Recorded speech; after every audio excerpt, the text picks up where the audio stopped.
most wonderful time of the year when your home smells like desserts and good treats, and they're almost made daily.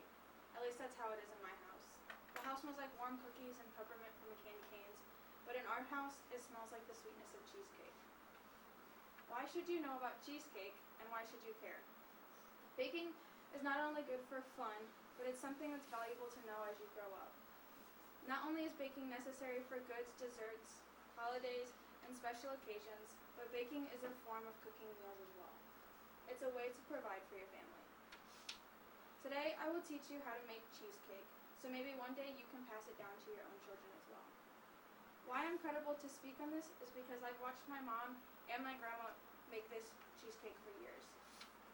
I know it sounds silly, but cheesecake is important to me because my great-grandma used to make it every Easter and make a bunny on top of it with the cherry juice from the cherry can. This is the recipe that she used to use. What I'm going to speak about today is the ingredients of cheesecake, the combinations that it takes, a little bit of the cleanup, and the spring form pan that we're using today. Now that you know why I'm credible to inform you of a delicious cheesecake, I hope you are more interested in knowing how to bake it yourself. Let's start with the ingredients, but before we do that, let's preheat our oven to 325 degrees.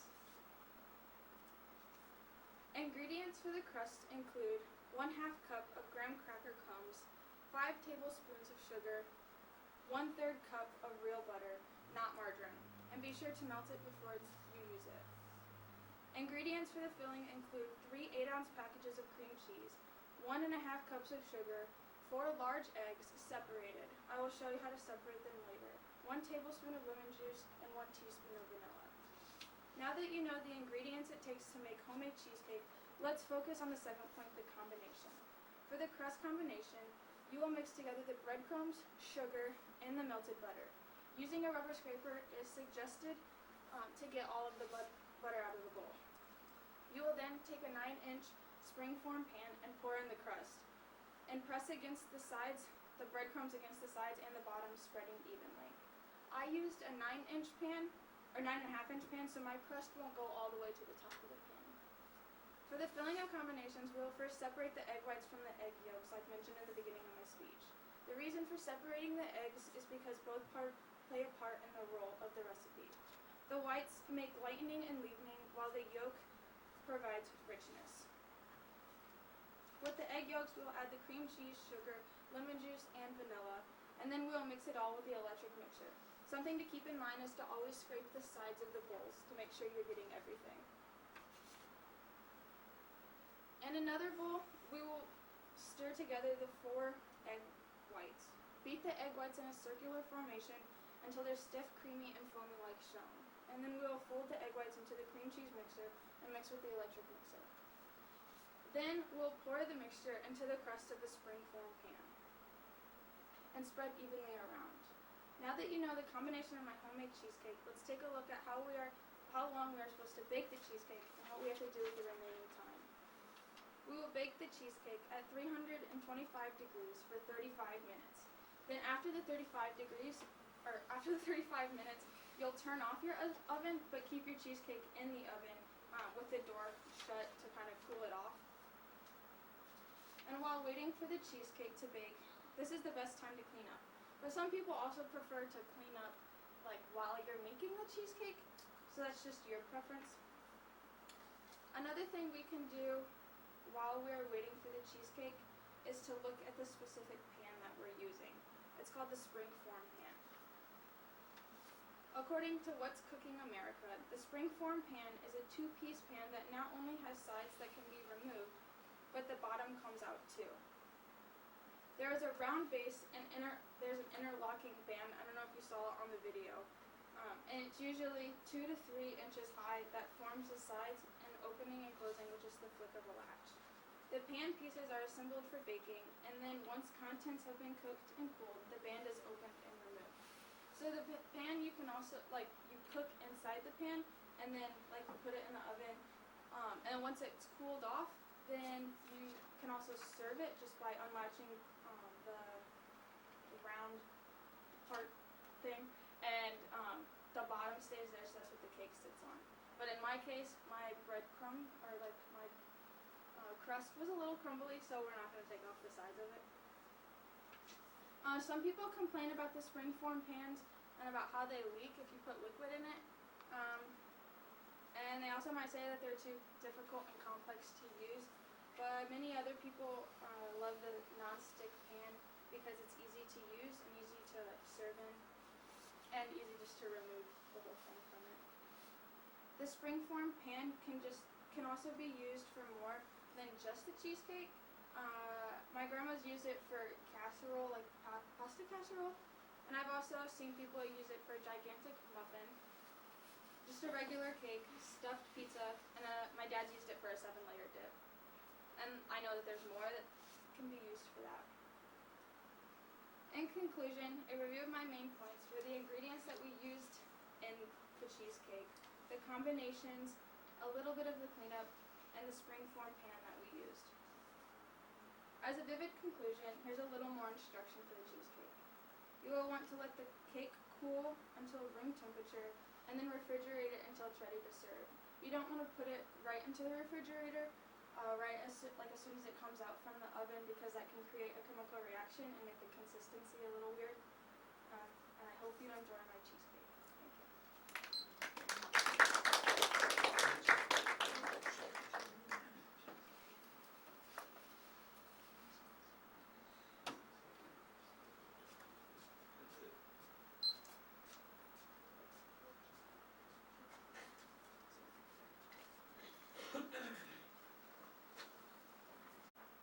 What are your thoughts when you hear the word obsession? Phones? People? Facebook stalking? What about coffee? An article published in the Huffington Post says Americans consume over 400 million cups of coffee every day. Why does this matter to you, especially to those who don't even like coffee? Think about the person sitting next to you. Let's just say that they have drinking coffee this morning. Could their mood be affected by the fact that they drank coffee this morning? As I said, 400 million cups of coffee are consumed every day. Some people in this class contribute to that number. Coffee is a part of American life. I've been through the experience of coming to enjoy coffee, and I've also researched facts about coffee from the Huffington Post, which is an American online news collector site, which contains not only news about the U.S., but also international news. I've also looked at Public Broadcasting Service, also known as PBS, which serves in the way of using media to educate, inspire, and entertain citizens.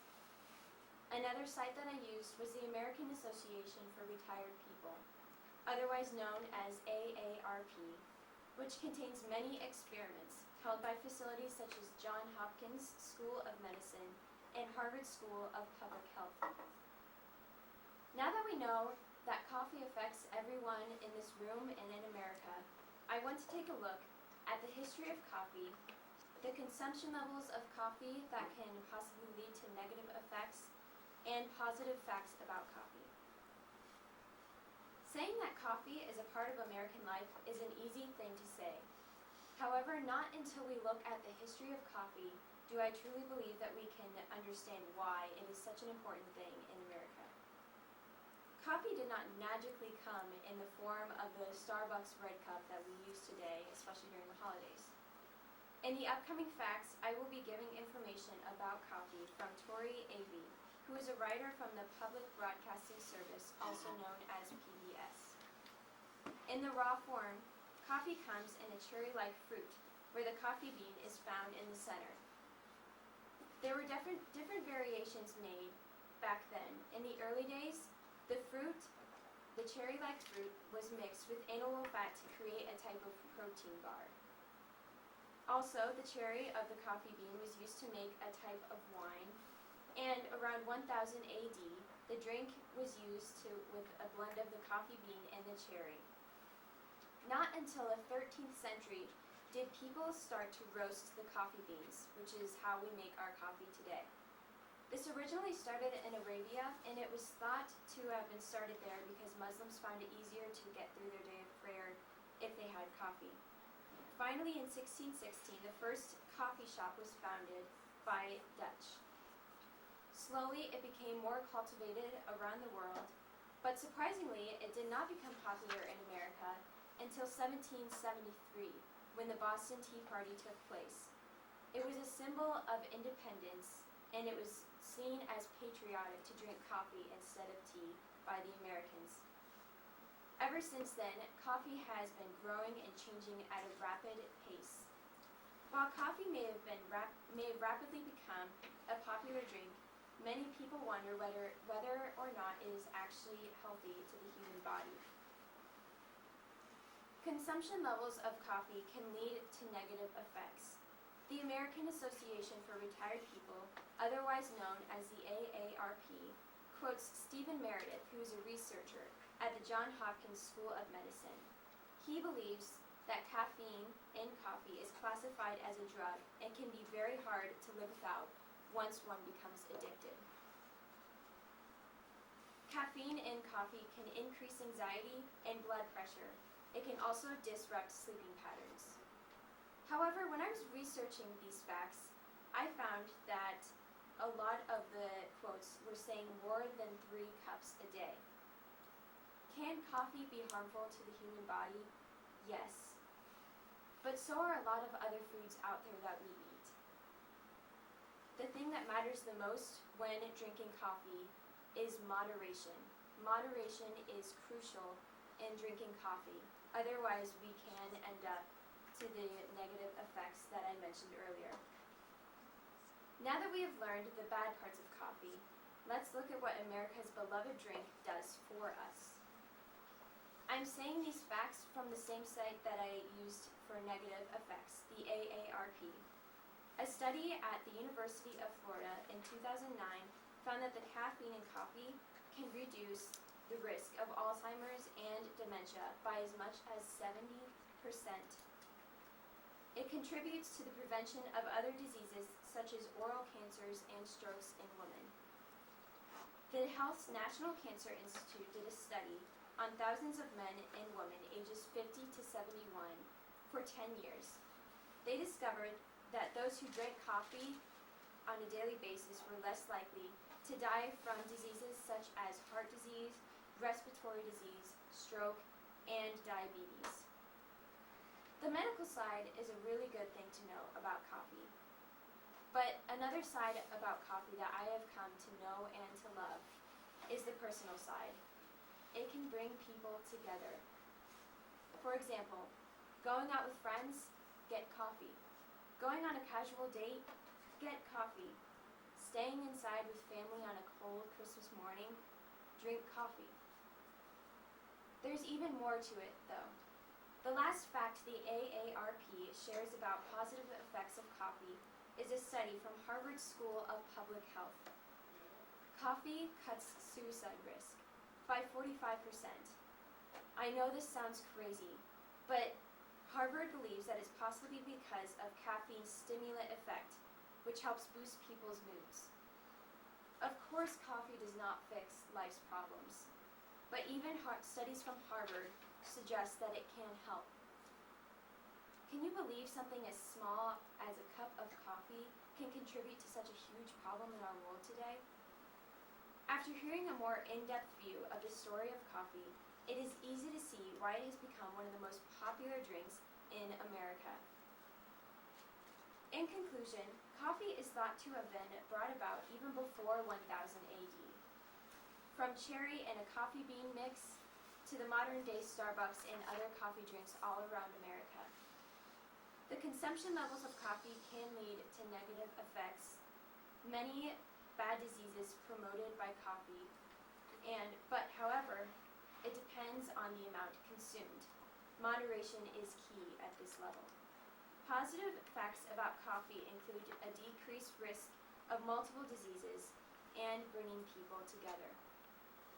In some people's eyes, coffee may never be viewed as a healthy drink, and at some level, they're right. But it depends on the amount consumed. Other people view coffee as a way of gathering together, a way of community. It may even be a contributing factor to saving someone's life. Thank you. In school, I was able to travel to South Africa for about 1 month to help at a boarding school called Dayspring Children's Village. Dayspring goes from preschool to 9th grade, and while I was there, I was able to teach piano lessons and also teach the first graders English. And today, I'd like to tell you about one of the boys who attended Dayspring. His name is Buyani. So, Buyani didn't know his dad, and when he was young, his mom died of AIDS. He doesn't know his exact birthday because he doesn't have a birth certificate. Growing up in his village, Buyani lived with his grandfather, who was the local witch doctor, but his grandfather didn't take care of him, and he never had enough to eat. Buyani and his sister and cousin came to live at Dayspring, where they received an education, but also a loving community of teachers and staff members who have become his family. Dayspring's nurturing educational environment has given Buyani the motivation to learn, as well as a sense of belonging to his community. According to Anthony Bigland's article, The Critical Role of Nurturing Environments, a nurturing environment is an environment that teaches, promotes, and reinforces positive behavior. In a nurturing environment, members contribute to others' well-being while still respecting each individual's opinion. Everyone here has been influenced by their educational environment, whether positively or negatively. Right now, as college students, it's important to know how to contribute to Grace's nurturing environment. In the future, those who are parents will want their children to be in nurturing educational environments as well. My credibility comes from my first-hand experience at Dayspring, which I'll be using as a positive example of a nurturing environment. And my information comes from the article, The Critical Role of Nurturing Environments for Promoting Human Well-Being by Anthony Bigland, and the article, How Can Teachers Foster Self-Esteem in Students by Robert Brooks. Today I'll be discussing the factors and benefits of a nurturing educational environment for both children and adults. Once you've learned about the benefits of this type of environment, you'll have a better idea of how it can benefit adults as well. So the first factor that is present in a nurturing environment for children is when they can contribute to others. According to Robert Brooks, a faculty member at Harvard Medical School, having children contribute during school can increase their self-esteem and resilience.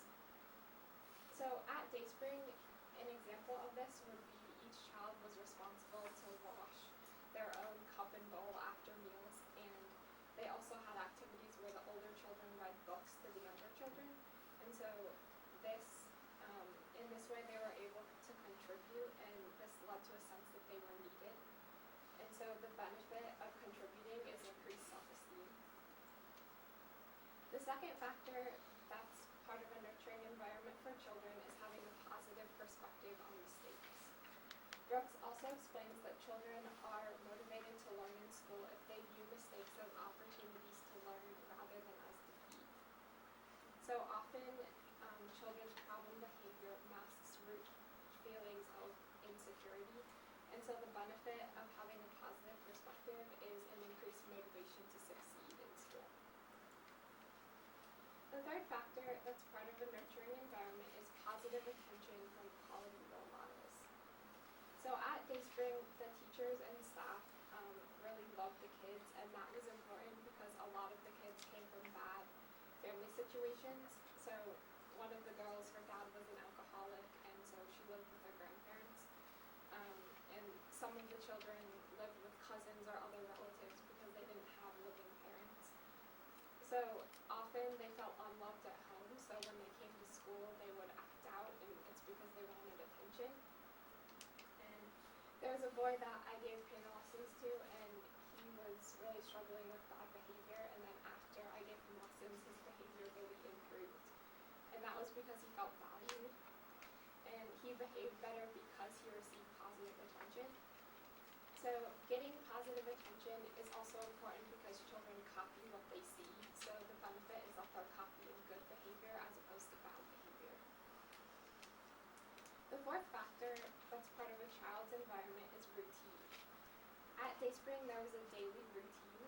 So at school started at 8 in the morning, and then tea time was at 10, and then they had lunch at 12, and the first graders got out of school at 2 p.m. So this was something that they could always expect during the day. And this was a repeated action, and it led to stability for them.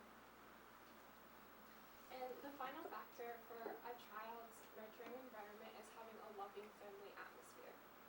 At Dayspring, the atmosphere was really like a big family, and this was important because it gave the children unconditional love and acceptance, but also consistent consequences for bad behavior, which is just as important.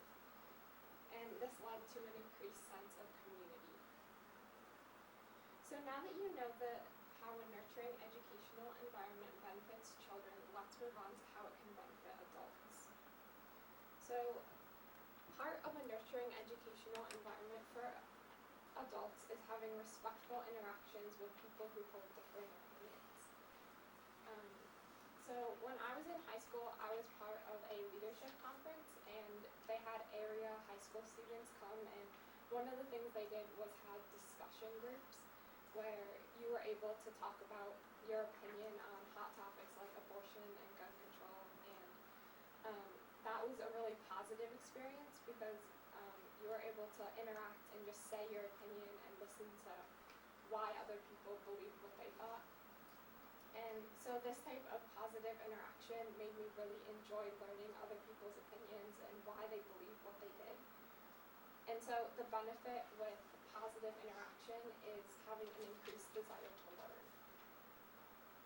The second factor that's part of a nurturing educational environment for adults is interactions with people from diverse backgrounds and perspectives. So people have different perspectives, and this leads to more ideas, which leads to more creativity. So that means that problems can be solved more efficiently and effectively. So the benefit of this is having increased problem solving skills. So today we've talked about how nurturing educational environment for children can lead to increased self-esteem, increased motivation to succeed, stability, and a sense of community. We've also talked about how a nurturing educational environment for adults leads to an increased desire to learn and increased problem solving skills. Today, Uyani attends a local high school where he succeeds in school and runs track. This would not have been possible without Dayspring's nurturing educational environment, giving him a desire to learn and a loving community to call home. At Grace College today, let's endeavor to contribute to our community in order to make our educational environment more nurturing. We can do this by respectfully interacting with people who hold different opinions and who come from different backgrounds. Together, we can create nurturing environments for those around us.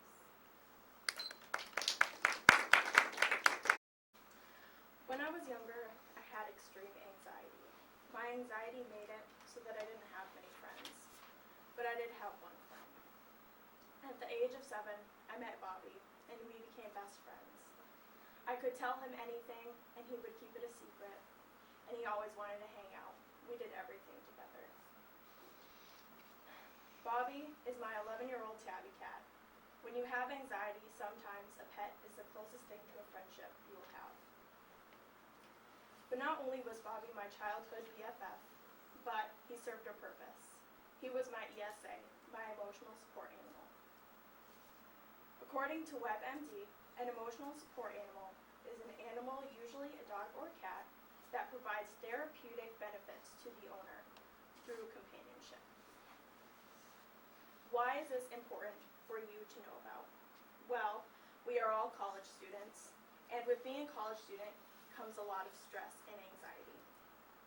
A study from the American Psychology Association says that 41.6% of college students develop an anxiety disorder through the years of college, and 35.8% develop depression. Depression is the feeling of inadequacy or guilt, often with signs of lack of motivation or motivation for anything. Anxiety is the feeling of worry, nervousness, or uneasiness, usually with everyday tasks. The statistics for college students with mental disabilities increase every year by 2%. I am credible to talk to you about this subject because I have an emotional support animal and I also have an anxiety disorder. My information comes from the American Psychology Association, or the APA, the Dodo, a website for animal awareness, and WebMD. Through this speech, I would like to inform you about what an emotional support animal is, how it can help you, how you can get one, what Grace's views on it are, and why it is beneficial to have an emotional support animal either on or off campus. Now that I have told you about how your mental health can be affected in your years at college, let me share to you how you can prevent it. How can an emotional support animal help you? According to the Dodo, emotional support animals, and basically any animals in general, can calm you down. When you pet them, it lowers your stress level and your blood pressure. And they can also offer companionship for people that are prone to loneliness. According to WebMD, emotional support animals provide a sense of responsibility that could help depressed people gain a sense of purpose. They add a routine for people who need routine to function. As a child, knowing that Bobby depended on me every morning to wake up, get him food and water, and clean his cat pan, gave me a sense of routine and a good habit that would change my life. WebMD adds that animals also supply physical touch for depressed and anxious people who find it hard to be in contact with other people. Now, what are Grace's views on emotional support animals, and how can you get one? Well, Grace does allow emotional support animals with a certificate or prescription from a doctor or therapist. I live on West C4 East, and we have 2 emotional support animals. We have a dog and a cat, just on our floor alone. And I've also heard of at least two dogs in Alpha. Only a doctor or a therapist can prescribe an emotional support animal, and to purchase a certificate to bring it into public places, such as stores or college campuses, can cost anywhere from $60 to $90. I like to look at every pet as an emotional support animal. Even if you don't see it, they're helping your emotional state. Why is it beneficial to have an emotional support animal on or off campus, even if it is not a registered emotional support animal? 1, it helps lowers blood pressure and risk and symptoms of depression or anxiety. They help provide companionship for people that are alone, and they also give you the confidence to go out and meet new people and hang out with friends. For example, walking your dog with friends. When I got Bobby, I wasn't that afraid to make friends anymore because I knew that when I got home, I would always have a friend. I read a story once of a woman whose panic attacks were so severe that it prohibited her from traveling in cars or in planes because they triggered seizures. And she didn't want a simple car ride or plane ride to turn into a huge medical emergency. That is until she got an emotional support animal. This tiny dog would change her life. This tiny dog named Toby jumped into her life and helped her manage her anxiety. In her own words, gave her back the joy of travel and being off medication. An emotional support animal can drastically change your life for the better.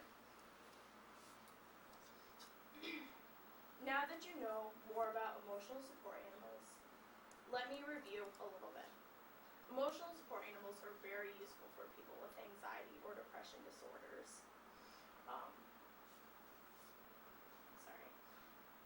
You do not need a reason to have one because every pet can help you with your emotional state. But if you do want a registered emotional support animal, you will need a prescription from a doctor or a therapist. Having a pet is very helpful on or off campus because we all suffer from stress no matter what we are doing. So why not fix it with a pet? Animals are such agreeable friends. They ask no questions and they pass no criticism. George Eliot. Thank you. No one has ever gone into heaven except the one who came from heaven, the Son of Man. Just as Moses lifted up the staff in the wilderness, the Son of Man must also be lifted up.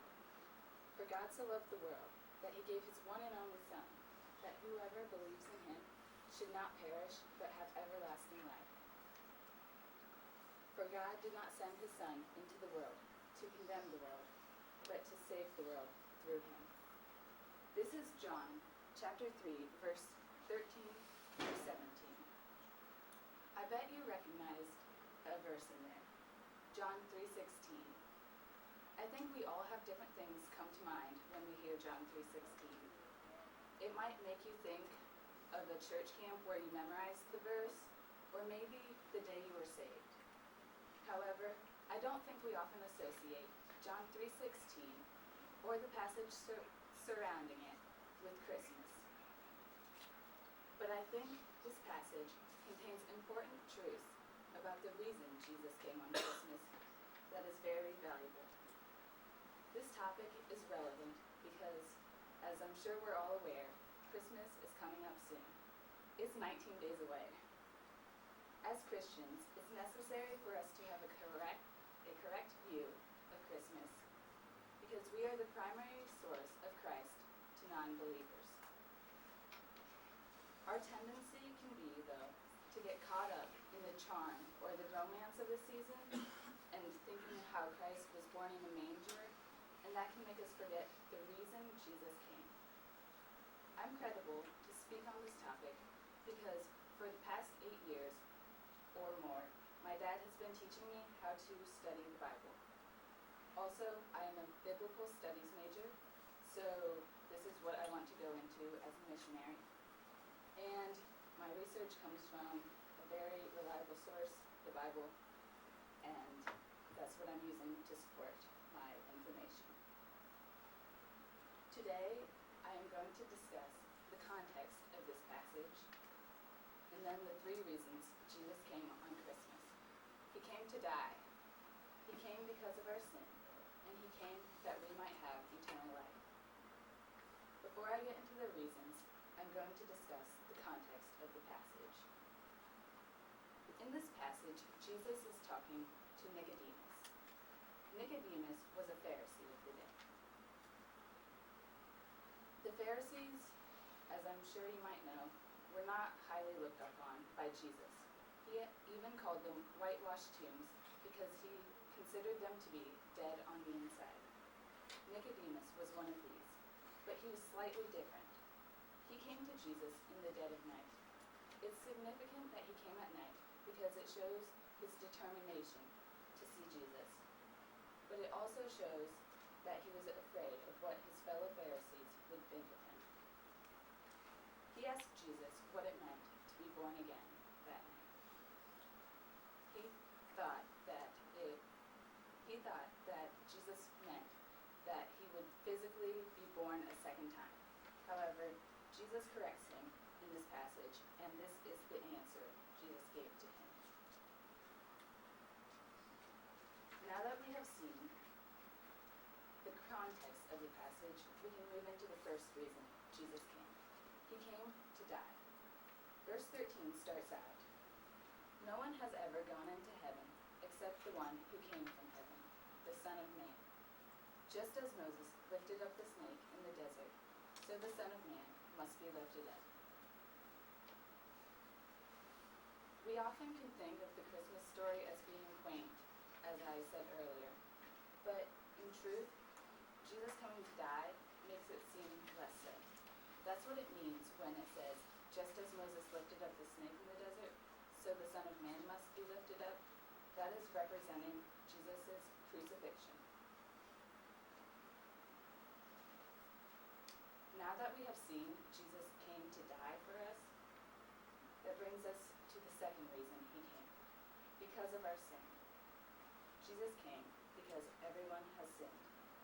The most well-known verse in the world states this, "For God so loved the world that he gave his one and only Son, that whoever believes in him shall not perish." And I'm going to stop there. I'll finish it. But I want to point out that it says God sent his Son so that we would not perish. We perish because of our sin. This goes back to Genesis, when Adam sinned and ate of the tree of the knowledge of good and evil. This cursed everyone after him, the entire human race, including everyone in this room with a sin nature. So Jesus came to die because of our sin. Now that we have seen the second reason Jesus came, he came because of our sin, we can move into the third and final reason he came, as evidenced in this passage. He came that we might have eternal life. The passage ends with this, that whoever believes in him shall not perish, but have eternal life. For God did not send his Son into the world to condemn the world, but to save the world through him. I want to point out that it says God didn't send Jesus to the earth to condemn it. He sent him rather to save us. I think this is very significant and should be encouraging through the Christmas season. It also says that Jesus came that we might have eternal life. Just think about that for a second. We get eternal life with Jesus as Christians because he came on Christmas. This just shows God's love for each and every one in this room. In conclusion, today I have discussed the context of the passage. Nicodemus came to Jesus at night and asked what it meant to be born again. Then I went over the three reasons Jesus came. He came to die. He came because of our sin, and he came that we might have eternal life.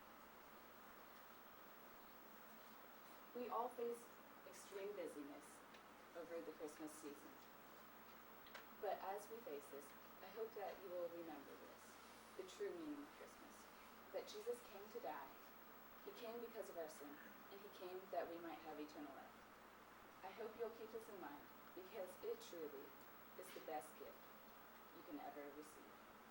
Thank you. Who are we? Why are we here? How should we live? Where are we going? These are 5 consequential questions that everybody on this planet wants to know. There are many different thought processes and religions that focus on these questions, and Christianity is no different. We have answers to these questions, and these answers are very important. 1 Peter chapter 3, verses 14 and 16 say this.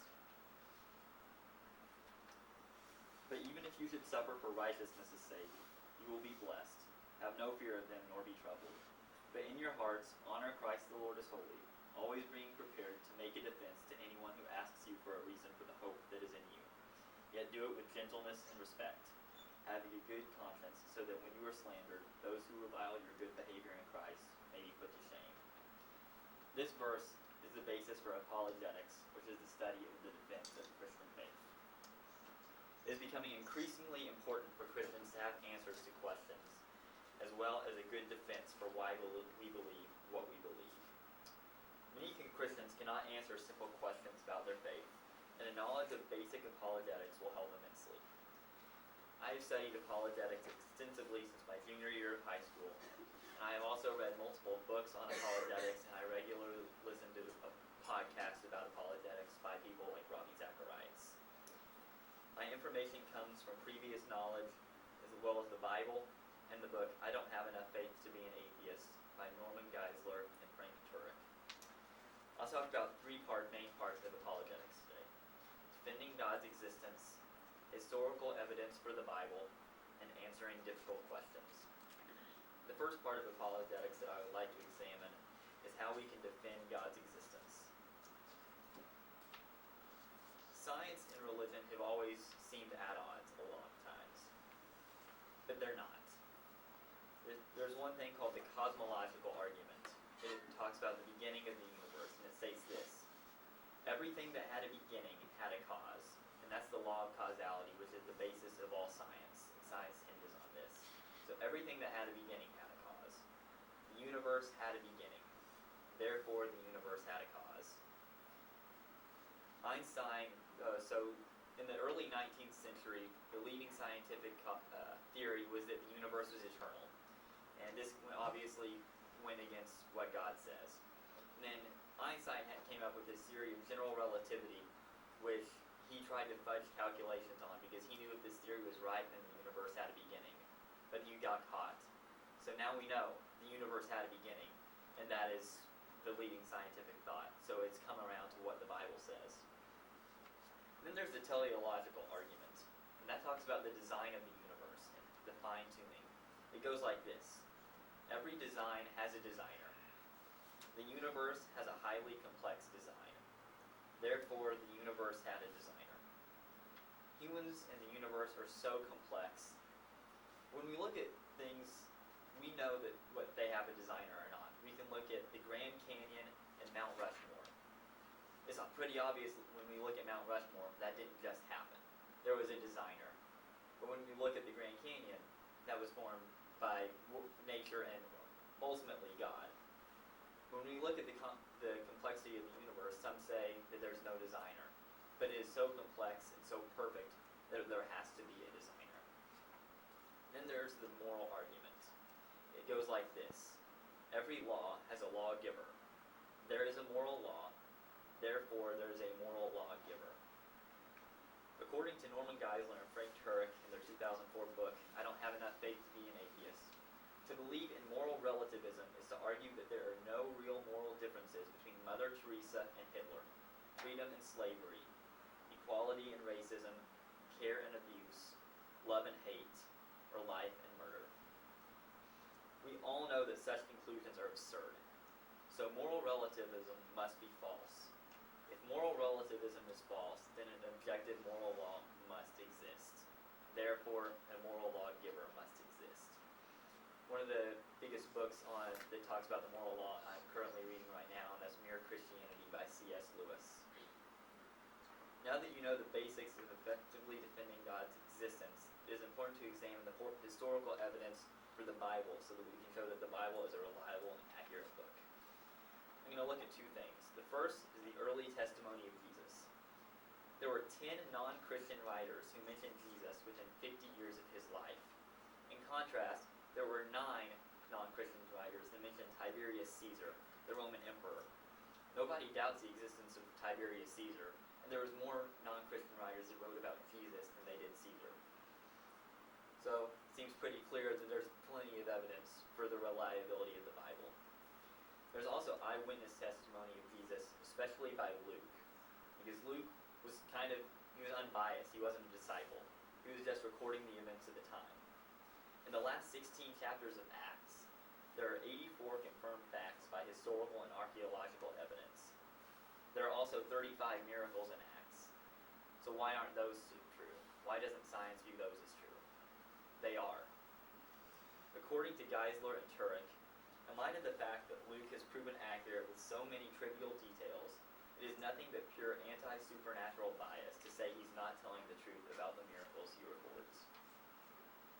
Now that we can effectively show why the Bible is reliable and accurate, let's look at some common questions proposed by non-believers to try to discredit God.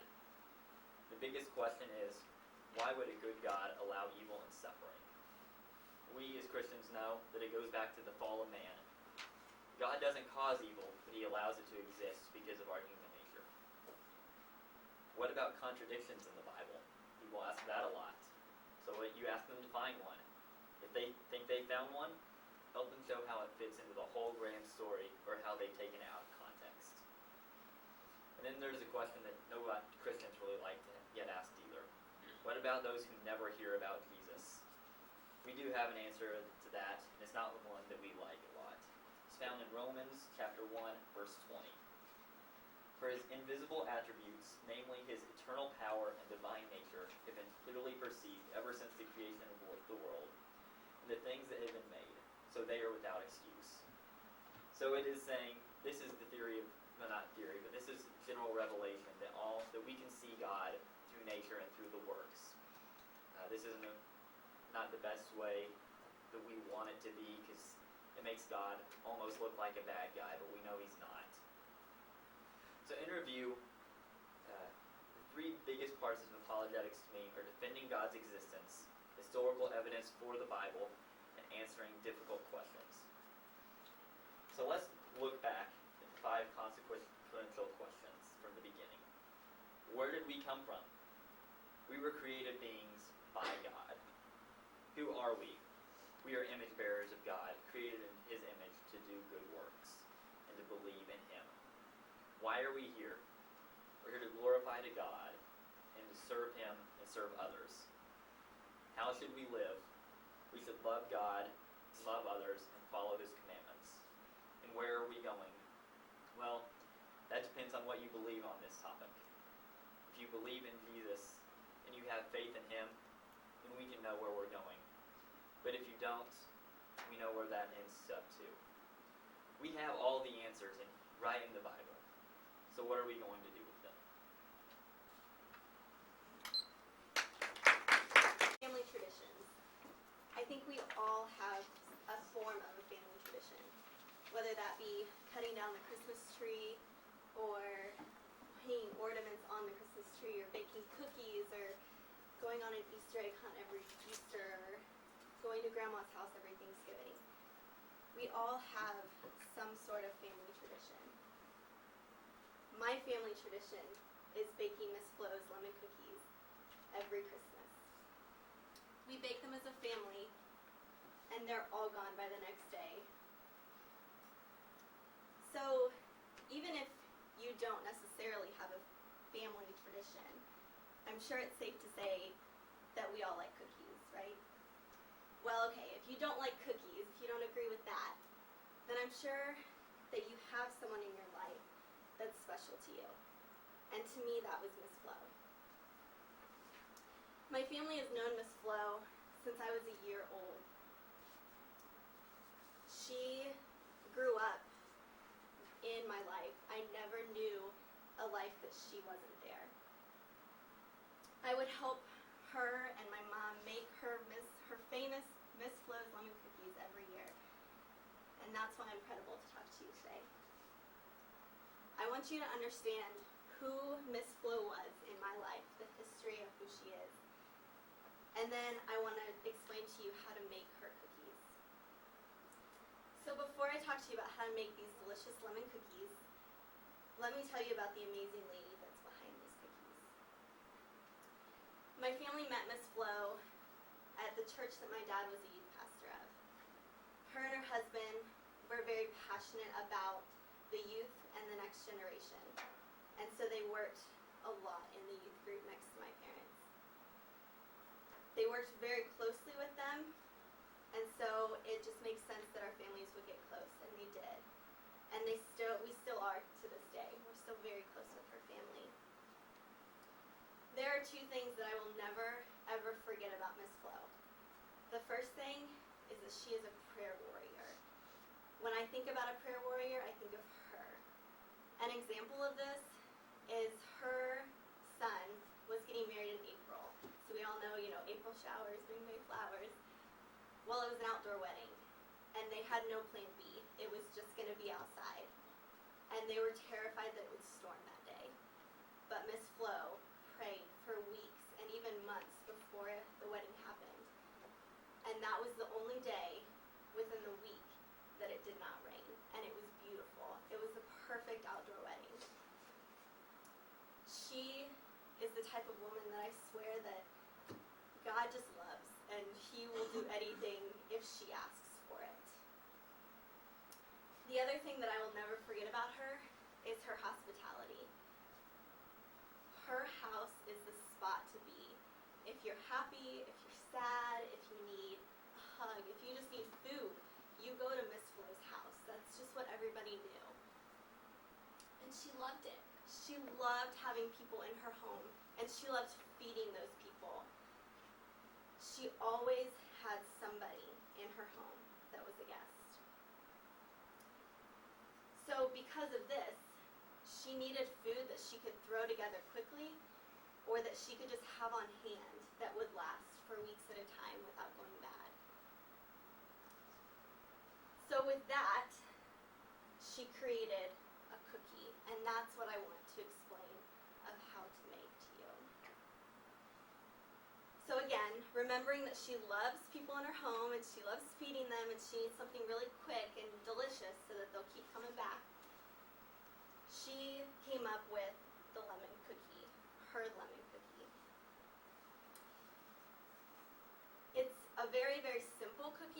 it's a delicious cookie. It's 4 ingredients. It's a lemon cake mix, Cool Whip, eggs, and powdered sugar. And if you ask me, she also added a 5th ingredient that nobody else that ever makes them after her will be able to add to that, and that was love. So you start with 1 box of lemon cake mix. You add 8 ounces of Cool Whip and an egg, and you mix it together. You let it refrigerate for 30 minutes, and after chilling for 30 minutes, you roll into balls, and then you roll that into powdered sugar.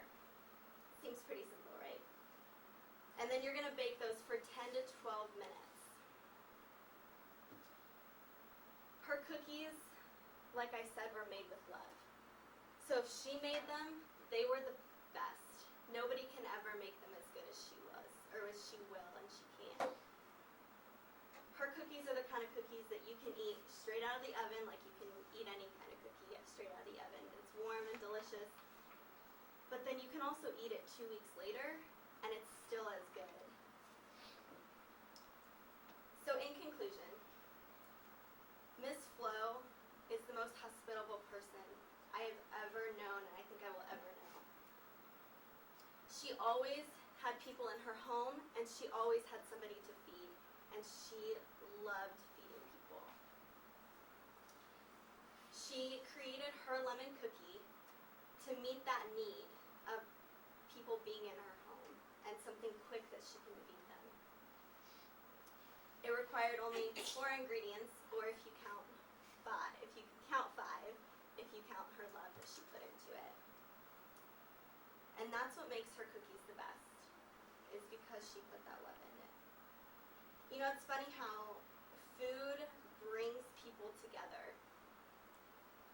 And Miss Flo knew this. She knew this all too well. You know, cookies, especially Miss Flo's cookies, in my experience, have a way of bringing people together in community and building relationships, all because of one simple lemon cookie. If you don't know a Miss Flo in your life that has started tradition and who's just so hospitable and you'll never forget them, then become a Miss Flo in somebody else's life. Start a tradition with somebody and be a welcoming presence to people. Thank you.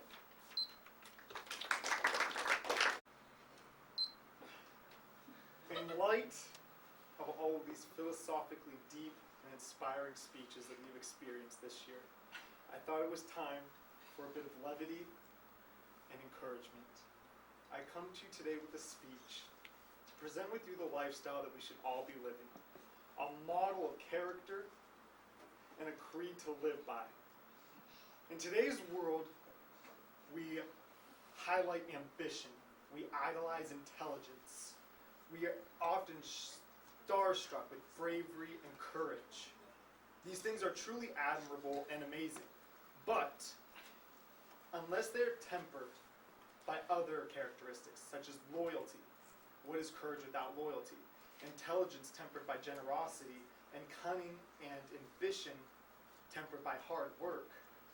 We live in a world that idolizes accomplishment and bad motives. There are 4 types of people in this world, and let no one tell you different. These 4 types of people are Gryffindors, Hufflepuffs, Ravenclaws, and Slytherins. Of these 4, there's an obvious choice for the most awesome and impressive type of person. And that is the humble, obviously humble, hardworking, and dedicated Hufflepuff. The Hufflepuff Creed. You may belong in Hufflepuff, where they are just and loyal. Those patient Hufflepuffs are true and unafraid of toil. In today's world, there is a problem. Hufflepuffs are undervalued, unappreciated, and often the butt of too many jokes. I present to you today the cause of this problem a deeper analysis of said problem and how we can rectify the situation. I draw my credibility as an avid Harry Potter historian, not enthusiast, historian. Extensive research of the series, the Pottermore website, and other sources, and I myself am a Hufflepuff. There is no better source of information than being a Hufflepuff. From sources such as Pottermore.com, Kreisel, who wrote a famed academically researched article known as The Measure of Personality, and Gouda, Peshoy, and Cormacan, and Wilkes, who have actually modeled education after the Hogwarts model, I give to you the problem that is the lack of respect and attention placed on Hufflepuff, the cause of this issue, and how we can rectify this misappropriation and misunderstanding of truly good values in modern society. Now that you understand what the problem is, let us jump in and begin to analyze the causes, the problem, and the solution more deeply. The problem is that Hufflepuffs are joked about and misunderstood. We gain a bad name because of our perceived lack of accomplishment and our often soft traits. Hufflepuffs are dedicated, hardworking, fair, patient, kind, tolerant, unafraid of work, and loyal. They are not exceptionally outgoing and heroic or take center stage very often, but nonetheless, they host a plethora of truly admirable traits. The problem is our modern society does not value these characteristics as we should. Modeled often by biblical spiritual beliefs, Hufflepuff traits, even as the author of the series would say, are the epitome of what a truly good and decent human being should epitomize in their life. Now that we understand what the problem is, allow us to critically analyze what the causes are. The causes are that in literature alone, Hufflepuffs receive the least amount of exposure in any of the writings by J.K. Rowling. This is because they are not the heroes, they are not the antagonists, they are the supporters, they are the silent staff behind everyone else. If you read the books, I will not delve too deeply into my nerdom here, but if you read the books, Hufflepuffs are the most critical component of a loyal and unified school body. Hufflepuffs are not glory-seeking, thus they do not make a huge name for themselves, lending to this problem. Our name alone is reason for joking. We are a Hufflepuff. My Aunt Dusty, who is an avid Slytherin, calls me a powder puff on a regular basis. It's truly insulting and degrading. There are very few traits that are greatly valued by modern society in the Hufflepuff culture. We value intelligence, we value ambition and cunning and courage, but we don't value the things that make those things good. This is extremely reflective of a very self-indulged culture. Now that we understand that the cause of this issue is the undervaluing of the Hufflepuff values, let us explore the solution to this egregious tragedy. We must first understand better the traits of Hufflepuffs and their accomplishments. A Hufflepuff is truly, just genuinely a great human being. What is courage without dedication to a cause? What is ambition without loyalty to your friends and to people?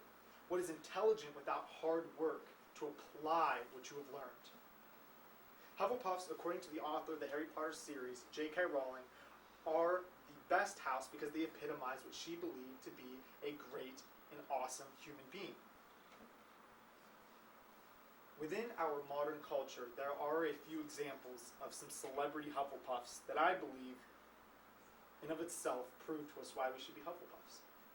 These people include Kate Middleton, Jimmy Fallon, Ariana Grande, Melissa McCarthy, Tom Hanks, and Jack Black. If ever a group of people were brought together of greater value and character, I do not think you could find any. I honestly do not. Also, on perhaps a more serious note, and maybe an exaggerated note, the traits of a Hufflepuff and the characteristics that they so value are very reflective, as the author intended, of the fruits of the Spirit. Christ in Scripture calls us to be kind. He calls us to be gentle, hardworking. He calls us to be patient. He calls us to embody these characteristics so vividly that when people look at us, they wonder what's different about us. And these are the exact characteristics, if you read a list, that are embodied in the Hufflepuff Creed. In conclusion, Hufflepuffs possess and embody some of our greatest and most admirable characteristics. The problem of Hufflepuffs being undervalued and joked about is reflective of our society and the fact that we don't value the fruits of the Spirit and the fact that we don't understand that great characteristics and ambitions must be tempered with truly pure motives.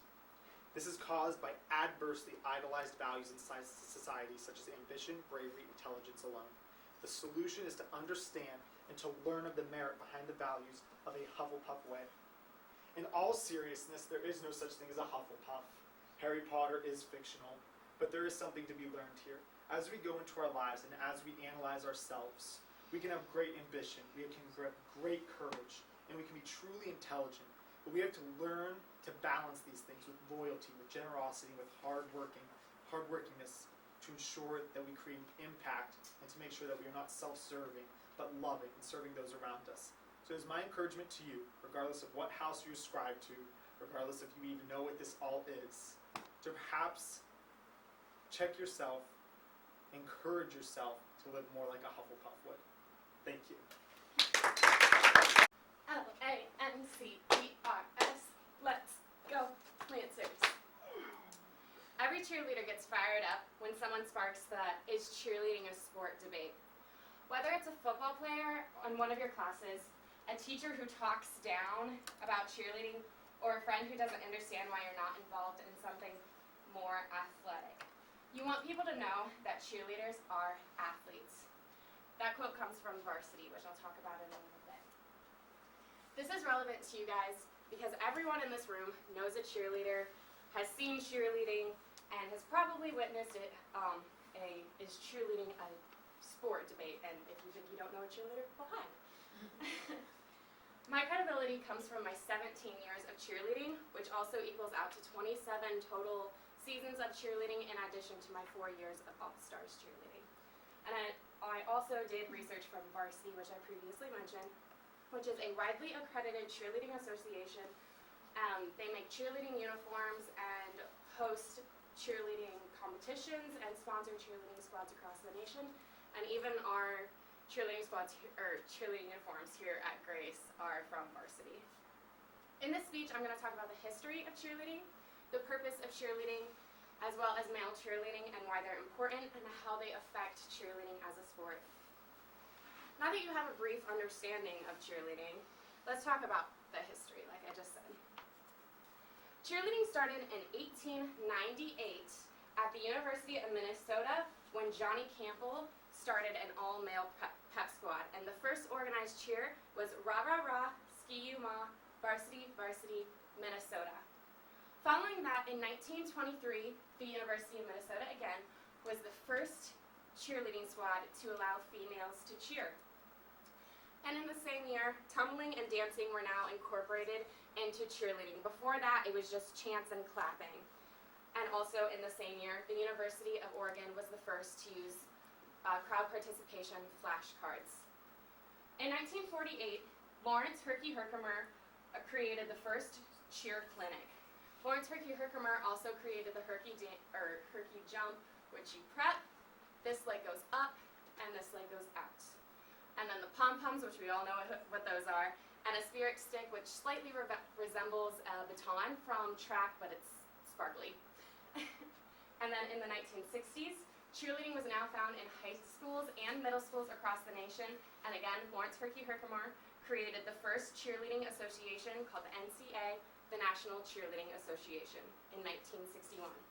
Other important cheerleading associations that are still around today, the first one was created in 1974, which was the UCA, the Universal Cheerleading Organization, which is now known as the Varsity Spirit Corporation, which oversees Varsity, the corporation I quoted earlier, and hosts 17 cheerleading competitions. In 1987, the AACCA, American Association of Cheerleading Coaches and Administrators, was created. That one's a little self-explanatory. It's just an association for the coaches. So a little bit of history about competitive and all-star cheerleading. Competitive cheerleading hasn't been around for nearly as long as traditional cheerleading has. It began in the late 1980s and started becoming popular in the 1990s. And then just in more recent years, it's grown in popularity a lot, actually, and in athletic skill. After hearing the history of cheerleading, you may be wondering why cheerleading is so important. Again, I'm sure you've heard a cheerleader defending his or her sport, and here's why. The purpose of traditional cheerleading, so cheerleading on the sidelines of a football game or basketball game, is to build leadership and spirit qualities, according to varsity. They encourage crowd interaction at sporting events, as well as encourage the sporting team to do the best possible that they can, like they just cheer them on. And then also, this one kind of seems a little mean, but it's to distract the other team as well. Eventually, your team gets used to your cheerleaders standing on the sideline, yelling, screaming, and everything, but the other team isn't. So it's also kind of to throw off their game a little bit. The purpose of competitive and all-star cheerleading is to create athletic training and competition performances. So here we just show and express our talents. We're not cheering anyone on except for ourselves in this aspect of it. So we compete in tournaments worldwide, and because of that, you get the opportunity to see the world. I've gone to so many awesome places that I would never gotten the chance to go to if it wasn't for cheerleading. Every cheerleader loves her sport. She loves pumping up the crowd and throwing her teammates in the air. The only thing that could possibly make her love for cheerleading stronger would be having a male cheerleader on her team. Why male cheerleaders are important to cheerleading is, one, they're typically a lot stronger than females. So this affects stunting and tumbling. So when they lift a girl into the air, they can typically lift her, throw her a lot higher than a female would be able to. And also, since they are stronger, they can typically engage in longer tumbling passes. So that would be doing like a cartwheel, a round off, just throwing their bodies all across the court, which women usually can only go about half the basketball court. And then also, they're louder than women. Women's voices tend to strain a little bit more, and a lot of the times, especially with Grace College cheerleaders, they have some men on the squad, and all they do is hold up megaphones and yell into them to help let the cheerleaders be heard on the other side of the court as well. So, how they affect cheerleading and co-ed, like I just said, it affects tumbling and stunting the most. They can lift women higher, and they can tumble and just be louder. But in all-male cheerleading, it's a little bit different. Typically, all-male cheerleading just has a lot of tumbling. There's not a lot of stunting in it, just because since they are heavier, they typically can't lift them as much. It's pretty much the equivalent of females lifting females. Grace College, again, does do some stunting, but they don't do any sort of like intense stunting like they do when they have a girl in the air. It's mostly just simple, basic, level 1 stunts. So as a review, I talked about the history of cheerleading, the purpose of cheerleading, and the importance of male cheerleading. Cheerleading is an important part of the athletic community because cheerleaders help bring together the sports teams that they love so dearly with their community, and as stated by varsity, cheerleaders are the promoters of their schools and community. They are the key marketing tool to the athletic programs that they support, and they create community patriotism we call school spirit. Most importantly, they are tomorrow's leaders who, through the development of athletic skill, leadership, and teamwork, will be vital members of the community in the future. Be a cheerleader and become a leader.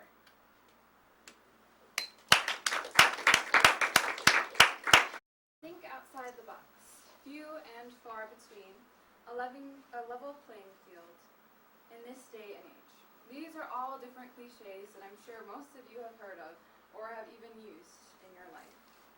Cliches and idioms are something that we use not only weekly but on a daily basis, whether or not we recognize it. But how many of us really know the origin and the history behind these cliches and idioms? Now, this is what I'd like to discuss with you all today, and this is very relevant to all of our lives because we all use cliches, as I said, possibly even on a daily basis. Now, these cliches and idioms have meanings that have developed over time, and this can actually be very interesting to look into, which is another part of this relevancy. Now, my credibility for this topic comes from the fact that I've used cliches my entire speaking life, as the rest of you must have as well. And my information also comes from the book Cliches, Over 1,500 Phrases Explored and Explained, which is by Betty and Elizabeth Kirkpatrick. Now today I would like to talk to you all about the definition of cliches and idioms and how these are slightly different from each other, and also the origin of commonly used cliches and idioms. So now that we have an overview of how often we use cliches, it's important to have an understanding of what exactly idioms and cliches are. First, cliche is defined as a phrase or opinion that is overused and betrays a lack of original thought. There is a reason that your teachers have told you to never use cliches in your paper. A lot of times people will use them and they won't truly think about what you mean because they're so used to hearing them. Now, idioms are quite similar to this, but they have a slightly different definition. They are defined as a group of words that are established by usage as having a meaning not deducible from those of the individual words. An example of an idiom would be raining cats and dogs. Now, idioms, basically, they don't make sense without their established meaning. So if someone were to come and learn a different language, a hard aspect of that is not knowing exactly what their specific phrases mean. So if someone had to learn English later, they would have to have raining cats and dogs explained to them. Now that we have a more firm understanding of what cliches and idioms are, it's time to find out the history behind several common ones that we all use. The first one I'd like to discuss is the apple of one's eyes. Now this is used to refer to someone who is very loved and cherished, and an example of this would be someone may say, she loves all of her children, but the youngest is the apple of her eye. That just means that the youngest is the favorite and is very loved. Now, what is interesting about this one is that it is actually found in the Bible. This can be found originally in Deuteronomy 32. And this passage says, "He found him in a desert land and in the howling waste of the wilderness. He encircled him, he cared for him, he kept him as the apple of his eye." And this passage is referring to how God took care of Jacob. When Jacob was a wanderer in the wilderness, he kept him and cherished him as the apple of his eye. Now, this is also thought to have originated from people originally thinking that the pupil was an apple-shaped body inside their eye. And we do know a lot more about pupils, and that's not what they are, but we still use this today. The second cliche idiom that I would like to talk about is to wash one's hand of. And this actually has a biblical origin as well. This is meaning to have a refusal to have something to do with something. So you're completely disregarding it, you're not going to have anything more to do with it. Now this became more common in the mid-19th century, and it originated in Matthew 27:24 when Pontius Pilate was talking about washing his hands of what was happening with the people wanting to crucify Jesus. And this states, "So when Pilate saw that he was gaining nothing, but rather that a riot was beginning, he took water and washed his hands before the crowd, saying, 'I am innocent of this man's blood. See it to it yourself.'" So this actually originated from Pontius Pilate literally washing his hands. The third one I would like to go over is warts and all. This one kind of has a bit of a funny story that goes along with it. A man named Oliver Cromwell, which some of you may have heard of, he was an English military and political leader, and he actually gave instructions to the man who was painting his portrait, and he asked him to include all of his imperfections. He said, "Include these imperfections, and I desire that you would use your skill to paint my picture truly like me, and don't flatter me at all, but remark all these roughnesses, pimples, warts, and everything you see. Otherwise I will not pay you anything for it." So this was originated there, and it literally means to show everything. And this saying is usually used to not hold anything back from a situation. If you're explaining something to someone, if you're telling them a story, don't hold back the parts that they might not want to hear. Now, the fourth and final cliche idiom that I would like to discuss is one that you all may have heard of as well, and it's barking up the wrong tree. Now, this cliche idiom means directing one's efforts or energies in the wrong direction. And a sentence that could describe this better is if you were to say, "The police are taking him in for questioning, but they're barking up the wrong tree. I actually know who the real culprit is." So you're basically going in the completely wrong direction. And this also originated in the 19th century, and it actually refers to a former American practice. They used to, when they were hunting raccoons, they would send dogs out at night, and they would bark up trees when they saw them in the branches. But sometimes they would literally bark up the wrong tree. So as an overview, we talked about the cliches, which are phrases that are overused and betray a lack of original thought, and also idioms, which are groups of words that are established by their usage. We also went over 4 different cliches, and I would also encourage you all to look into different cliches that weren't discussed today. The book that I used in reference for this had 1,500 different cliches and idioms, and they go really deep into the different aspects of these, and some of them are very clever, and this can also help you see why we use certain cliches in our speaking and also sometimes in our writing. So I hope that you will all choose to look into this later in life. And in conclusion, not to sound too cliche, but